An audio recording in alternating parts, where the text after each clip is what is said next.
British Foreign Secretary William Hague there. Now, the Pentagon has rejected calls for a rogue American soldier who killed 16 Afghan civilians to be tried in Afghanistan. The Afghan parliament wants a public trial, and the Taliban is threatening to avenge the deaths. Now, the White House says the incident won't change its timetable for withdrawing troops from Afghanistan. We're joined from Sydney now by Ian Shapiro. He's a professor of political science at Yale University in the States. He's here visiting the US Study Centre in Sydney. Good morning to you. Good morning. How much harder, in your view, will this dreadful incident in Afghanistan make it for the United States to achieve both its military and foreign policy objectives in that country? Well, of course, it's a terrible, tragic event, but I think what it underscores when we take a step back is that the United States is very unclear on what its military and strategic objectives actually are. And the real difficulty in Afghanistan, as in Iraq, is we've trapped ourselves into this repeat of the Vietnam syndrome, where we have what is essentially perceived as a puppet government dependent on America for its survival in place. And the only way we can get it to stand up and start to become a real government is to announce a timetable for withdrawal. Just as sort of if you have a lazy teenager who's not taking responsibility for his life, you can't say we'll keep supporting you until you do take responsibility. So we set a timetable for withdrawal, but of course that immediately sends an opposite signal to the insurgents that all they have to do is wait, and that once the U.S. is gone, they can reignite the civil war that is simmering beneath the surface. So I think that this tragedy just underscores the lack of clarity in American purposes in Afghanistan and in Iraq. So do you see, therefore, that American troops, and Australian troops for that matter, when they do end up leaving Afghanistan, will, based on that argument, do so with their tails between their legs?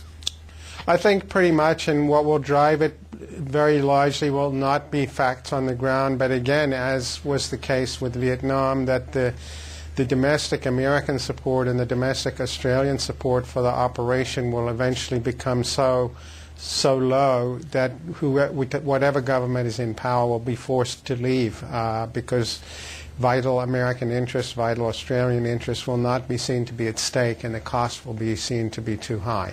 Let's look at another foreign policy challenge facing the Obama administration now. That, of course, is Syria. You may have heard our top story this morning, rebel groups claiming there's been yet another massacre of women and children in the city of Homs. President Obama has just last week spoken of the dangers of anything resembling military intervention in Syria.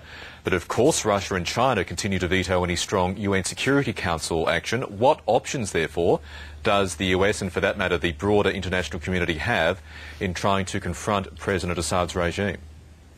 Well, I think the situation in Syria is truly tragic, and tragic in a different sense than we were just talking about, because it's not really manufactured by our own policy failures, as is the case in Afghanistan and Iraq. I think the situation in Syria has become an indigenous civil war, largely driven by indigenous conflicts that don't have much to do with American presence in the region, and indeed not even with the Israel-Palestine conflict. And I think that it's going to be extremely difficult for us to have any kind of positive impact on the situation there. And President Assad would be fully aware of that as he continues his military offensive in various parts of the country. I think that's right. I think he's unfortunately reached a point where he's got nothing to lose, and that makes dictators extremely dangerous, and I suspect that the situation is going to get worse before it gets better.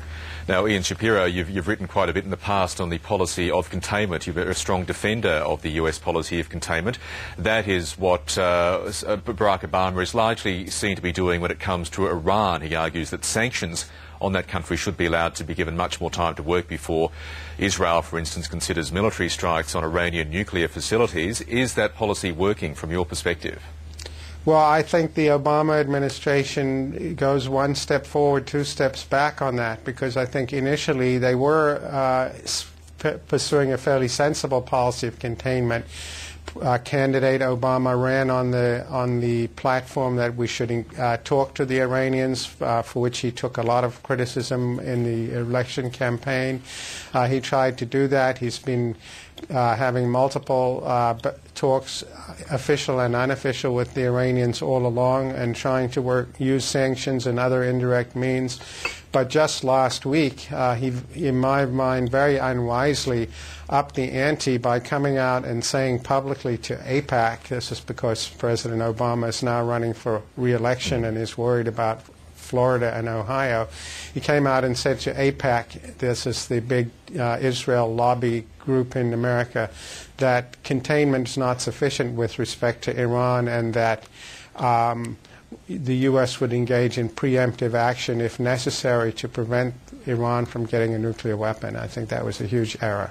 And just on that issue, it appeared at the start of the year that the economy was going to be the key issue in this year's presidential election campaign, and it probably will be by the time the November poll comes around. But what we've seen in the last few weeks, if not months, particularly on the Republican side of the ledger, foreign policy issues like what to do about Iran, what to do in Afghanistan, increasingly coming to the fore. Do you see a lot of debate about foreign policy on the presidential campaign trail this year?